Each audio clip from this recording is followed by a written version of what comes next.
नमस्कार दोस्तों, आज मैं आपको जो कहानी सुनाने जा रही हूँ, ये कहानी है सहेली की शादी की। तो चलिए दोस्तों, देखते हैं आज की ये कहानी। अंजलि और तनु दोनों बहुत ही अच्छी दोस्त थीं। वो हमेशा सारे काम एक साथ करती थीं, पर अब उनकी शादी की उम्र हो गई थी। अंजलि के लिए रिश्ते वाले आने शुरू हो गए थे।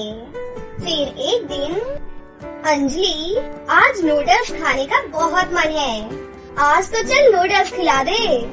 हाँ हाँ, क्यों नहीं, चल आज नूडल्स खा के आते हैं। अंजलि और तनु बाजार की तरफ नूडल्स खाने के लिए चल पड़ती हैं। नूडल्स खाते खाते अंजलि तनु को बोलती है, मुझे कल लड़के वाले देखने आ रहे हैं तनु।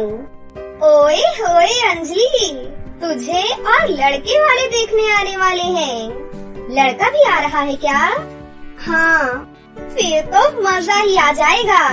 देखना पड़ेगा आखिर वो क्या चीज है जो तुझे पसंद करेगा। अगले दिन अजय नाम का एक लड़का अंजलि को देखने आता है। अजय अंजलि की सादगी पर फिदा हो जाता है और शादी के लिए फौरन हाँ कर देता है। अजय के माता पिता जल्द से जल्द शादी करने के लिए उसके माँ बाप से कहते हैं। दोनों परिवार बहुत खुश होते हैं। अगले दिन अंजलि तनु के यहाँ मिठाई लेकर जाती है। ये ले तनु, मिठाई खा, मेरा रिश्ता पक्का हो गया। अगले महीने शादी है मेरी। क्या कहा अंजलि? अगले महीने शादी? अभी तो बहुत सारा काम है मुझे। नई ड्रेस लेनी है, मेहंदी वाले को बुक करना है, अरे ब्यूटी पार्लर भी तो जाना है। अरे अरे रुक तो सही, शादी मेरी है और तैयारी तेरी है। पहले मेरी शादी की तो शॉपिंग करा दे। ये भी कोई कहने वाली बात है क्या? तेरी शादी की सारी शॉपिंग मैं ही करूँगी और तेरी शादी में पहले ही बता देती हूँ कि भरे भरे हाथों वाली मेहंदी लगवाऊंगी मैं। उससे पहले तुझे मुझे मेहंदी लगानी होगी, समझ गई? तुझसे लगवाऊंगी, नहीं तो नहीं लगवाऊंगी। ठीक है बाबा, मेहंदी मैं ही लगाऊंगी। ये सब तो ठीक है, पर तुम शादी करके तो मुझसे दूर हो जाओगी ना। मैं कैसे रहूंगी तेरे बिना? तुम चिंता क्यों कर रही हो? जब भी मन करे आ जाना मुझसे मिलने, मैं इसी शहर में रहूंगी। अंजलि और तनु जोर जोर से हंसने लगती हैं और फिर अंजलि अपनी शादी की तैयारियों में मशगूल हो जाती है। एक दिन तनु कॉलेज से वापस आ रही थी, तभी कुछ लड़के उससे बदतमीजी करने लगते हैं। कहाँ चली छम्मक छल्लो? तुम्हारे घर में माँ बहन नहीं है क्या? माँ बहन तो है, पर बीवी नहीं है। तो क्या तुम मेरी बीवी बनोगी? हाँ, शक्ल देखी कभी आईने में? शक्ल तो आईने में रोज देखता हूँ, पर तेरी शक्ल नजर नहीं आती मुझे उसमें। तनु से बदतमीजी करते हुए तनु गुस्से में आकर उसे एक थप्पड़ मार देती है। तभी वहाँ पर अंजलि का भाई ऋषि उन्हें देख लेता है और उनके बीच में आ जाता है और उन लड़कों की पिटाई कर देता है, जिससे वो लड़के वहाँ से भाग जाते हैं। ऋषि और तनु एक दूसरे से वादा करते हैं कि वो ये हादसा कभी किसी को नहीं बताएंगे। और फिर शादी का दिन भी आ जाता है। तनु तैयार होकर अंजलि के घर पहुँचती है, जहाँ ऋषि उसे देखता ही रह जाता है। कहाँ है मेरी दुल्हनिया? आजा, मैं तेरा ही इंतजार कर रही थी। अरे ओ ऋषि, तू यहाँ क्या कर रहा है? कहाँ खो गया? मेरी सहेली को नजर लगाएगा क्या? हाँ, नहीं, मैं तो बस यूँ ही। अरे बेटा, तुम दोनों तो बहुत ही सुंदर लग रही हो। तुम दोनों को मेरी नजर न लग जाए। अरे नहीं आंटी जी, अपनों की नजर नहीं लगा करती। ऋषि, अब तू यहीं पर खड़ा रहेगा क्या? बारात आने वाली है, बारात का स्वागत भी तो करना है। चल मेरे साथ। ऋषि को ऐसे देखकर अंजलि उसको अकेले में ले जाकर उससे पूछती है, ऋषि, तुझे तनु अच्छी लगती है ना? पर वो हाँ, पर मैं तुझे कुछ कहने की जरूरत नहीं है, मैं सब कुछ समझती हूँ। आखिर तेरी बहन हूँ जो। ऋषि वहाँ से किसी काम के बहाने चला जाता है। तभी बारात का शोर व गुल सुनाई देता है। तभी बारात देखने के लिए भागती है। ये ले, अब तेरी बारात आ गई। अब तो तू खुश है ना? तेरे दूल्हे राजा तुझे लेने आ गए। एक दिन तेरा राजकुमार तुझे भी लेने जरूर आएगा, सफेद घोड़े पर बैठकर जल्द ही। वरमाला के लिए दुल्हन को बुलाया जाता है। तब तनु अंजलि को लेकर पंडाल की तरफ चलती है। जैसे ही वो स्टेज पर अंजलि को लेकर पहुंचती है, वो बहुत ही ज्यादा चौंक जाती है और वो घबरा जाती है। तनु घबराकर अंजलि से पूछती है, अंजलि, ये है क्या जिससे तुम शादी करने वाली हो? क्या हुआ, होश उड़ गए ना तेरे? सच में होश उड़ गए अब तो मेरे। लेकिन अब तेरे होश उड़ाने की बारी है। क्या कह रही है तू? मैं कुछ समझी नहीं। अंजलि, मैं इससे तेरी शादी नहीं होने दूंगी। क्या बकवास करे जा रही है तू? मैं वरमाला डालने जा रही हूँ और तू कह रही है कि मैं इससे शादी ना करूँ? आखिर बात क्या है?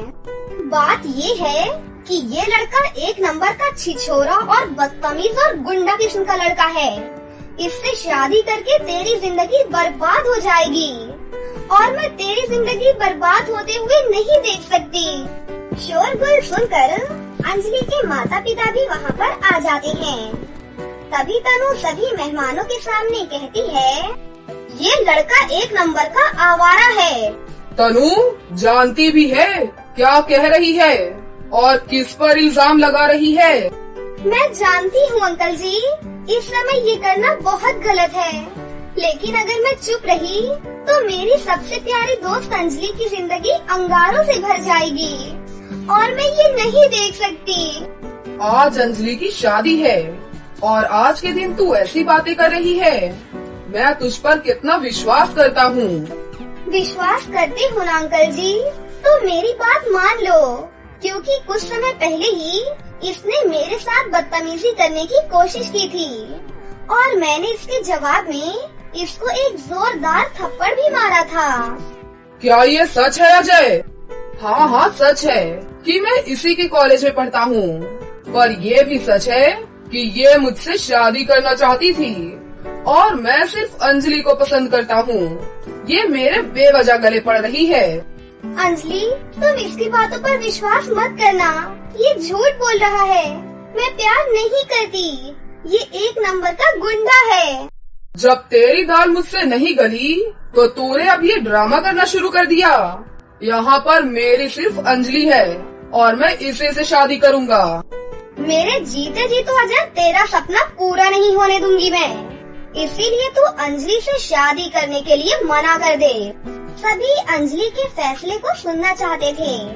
सभी की निगाहें अंजलि की तरफ लगी हुई थी कि तभी अजय बोलता है, ये लड़की हमारी बनी बनाई शादी को बिगाड़ रही है। इसको यहाँ पर होना ही नहीं चाहिए। इसको अभी मंडप से बाहर निकाल देता हूँ। तू होता कौन है मुझे मंडप से बाहर निकालने वाला? तेरी औकात ही क्या है? तेरी औकात तो अब मैं सबके सामने ला कर रहूंगी। अजय तनु के ऊपर हाथ उठाने ही वाला होता है कि तभी ऋषि उसका हाथ पकड़कर पीछे की ओर उसे धक्का दे देता है। अंजलि, मैं तो बस तुमसे शादी करने की जल्दी में था। जो ये लड़की हमारी शादी को बर्बाद कर रही थी, इसीलिए मैं उसको यहाँ से निकालना चाहता था। बहन, तनु सही कह रही है। ये बहुत ही बदतमीज लड़का है, हमारे ही कॉलेज में पढ़ता है और इसने तनु से बदतमीजी करने की कोशिश की थी। तभी मैंने तनु को बचाया था, पर मुझे नहीं पता था कि ये लड़का तुम्हारे लिए देखा गया है। मैं यहाँ से शहर गया हुआ था। उस वक्त अगर मुझे पता होता कि अजय से तुम्हारी शादी हो रही है तो मैं ये रिश्ता कभी नहीं होने देता। आप सब मेरा फैसला सुनना चाहते हैं ना? मेरा फैसला ये है कि मैं ऐसे इंसान से शादी नहीं कर सकती जो औरत की इज्जत करना ना जानता हो। और जो औरत पर हाथ उठाए। आज जरा सी गलती पर एक अनजान लड़की पर इसका हाथ उठ गया। कल को मैं इसके साथ रहूंगी तो ना जाने मेरे साथ क्या करेगा। और मेरी सहेली कभी झूठ नहीं बोलती, खास तौर से मेरे लिए। वो हमेशा मेरा भला ही चाहती है। वो मेरे लिए कभी कोई गलत फैसला नहीं ले सकती। अंजलि, तुम जानती हो तुम क्या कर रही हो? बारात वापस चली जाएगी। मुझे इस बात से कोई फर्क नहीं पड़ता बेटा। बारात घर से वापस जाएगी, ये अच्छी बात नहीं होगी। अब कौन करेगा तुझसे शादी? मैं करूँगा। अंकल जी, मैं अंजलि से बहुत प्यार करता हूँ, पर कभी कह नहीं पाया। अगर आपको ऐतराज न हो तो मैं अंजलि को अपनी बीवी बनाना चाहता हूँ। अरे, तुम तो मेरे दोस्त के बेटे राहुल हो। हाँ रमेश, मुझे अपनी बेटी मेरे घर के लिए दे दो। उसके बाद बारात वापस चली जाती है। अरे, अब आज शादी भी होगी या सब खड़े ही रहेंगे? रुकिए पिताजी, अभी मुझे किसी और की भी शादी करानी है। अब किसकी शादी करानी है? मेरी सबसे प्यारी सहेली और मेरे छोटे भाई की। पता है आप लोगों को, ये दोनों एक दूसरे से बहुत प्यार करती हैं। तो फिर ठीक है, आज तुम दोनों सहेलियों की शादी करा देते हैं। क्यों तनु, बनेगी मेरी भाभी और ऋषि की दुल्हनिया। उसके बाद तनु शर्मा के हाँ बोलती है। फिर अंजलि और तनु एक दूसरे को गले लगा लेती हैं।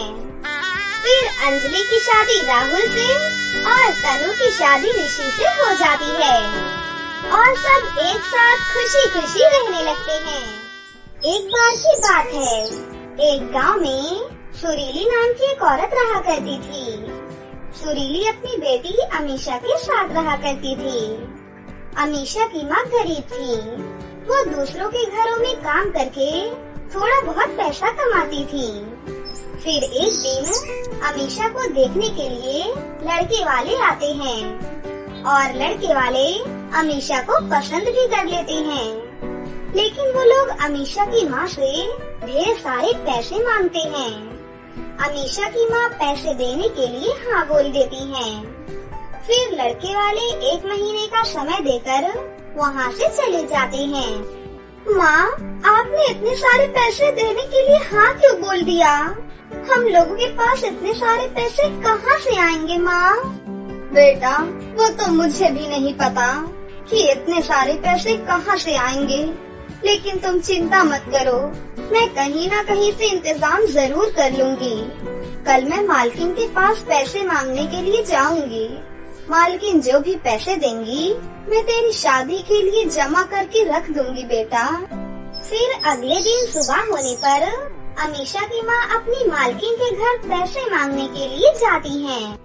मालकिन, मेरी बेटी की शादी तय हो चुकी है। कुछ पैसों की कमी पड़ रही है।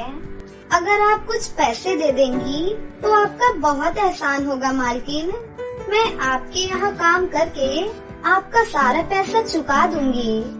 मैं तुम्हें इतने सारे पैसे नहीं दे सकती हूँ। अगर तुम्हें उतने पैसे चाहिए तो तुम पहले मेरे यहाँ काम करो। अगर तुम्हें पैसों की ज्यादा जरूरत है तो तुम पिछले महीने का पैसा ले सकती हो। ज्यादा पैसे मैं तुम्हें नहीं दे सकती हूँ। अब तुम मेरे यहाँ से चली जाओ। अमीशा की माँ उदास होकर वहाँ से चली जाती हैं। फिर अगले दिन सुबह होने पर अमीशा की माँ सुरीली जब काम पर जाती हैं, तो उनकी मालकिन उनसे बोलती हैं, सुनो, ये सब कुछ पुराने सामान हैं, तुम इन्हें उठाकर बाहर फेंक दो। ठीक है मालकिन, मैं अभी फेंक देती हूँ। उसके बाद मालकिन वहाँ से चली जाती हैं और अमीशा की माँ सारा सामान उठाकर बाहर फेंकने चली जाती हैं। तभी एक पुराने लहंगे में से आवाज आती है, नहीं नहीं, तुम मुझे मत फेंकना। अरे, तुम कौन हो और तुम बात कैसे कर सकते हो? मैं एक जादुई लहंगा हूँ। मैं तुम्हारी कोई भी इच्छा पल भर में पूरी कर सकता हूँ। तुम मुझे अपने घर पर ले चलो और मैं तुम्हारी हमेशा मदद करूँगा। अगर तुम जादुई लहंगे हो तो तुमने आज तक मेरी मालकिन की मदद क्यों नहीं की? क्योंकि तुम्हारी मालकिन एक लालची और धोखेबाज औरत है, इसलिए कभी मैं उसकी मदद नहीं करता। मैं गरीब और अच्छे लोगों की ही मदद करता हूँ। अब तुम मुझे अपने साथ अपने घर लेकर चलो। फिर अमीशा की माँ उस जादुई लहंगे को लेकर अपने घर पर चली जाती हैं। फिर एक दिन राजीव के पिताजी अमीशा के घर आते हैं और अमीशा की माँ से बोलते हैं, बहन जी, शादी की तैयारी कैसी चल रही है? आपको दहेज तो याद है ना? तो आप उसकी तैयारी अच्छे से कर लीजिएगा, क्योंकि हमें समय पर दहेज नहीं मिला तो हम बारात वापस लेकर चले जाएंगे। नहीं नहीं, आप पैसों की चिंता मत करिए, मैं शादी से पहले पैसों का इंतजाम कर लूंगी। हाँ तो ठीक है बहन जी, मैं चलता हूँ, मुझे भी तो शादी की तैयारी करनी है ना। फिर राजीव के पिताजी वहाँ से चले जाते हैं। माँ, तुम इतने पैसे कहाँ से लाओगी? हम लोगों के पास तो पैसे भी नहीं हैं। तुम पैसे कहाँ से दोगी माँ?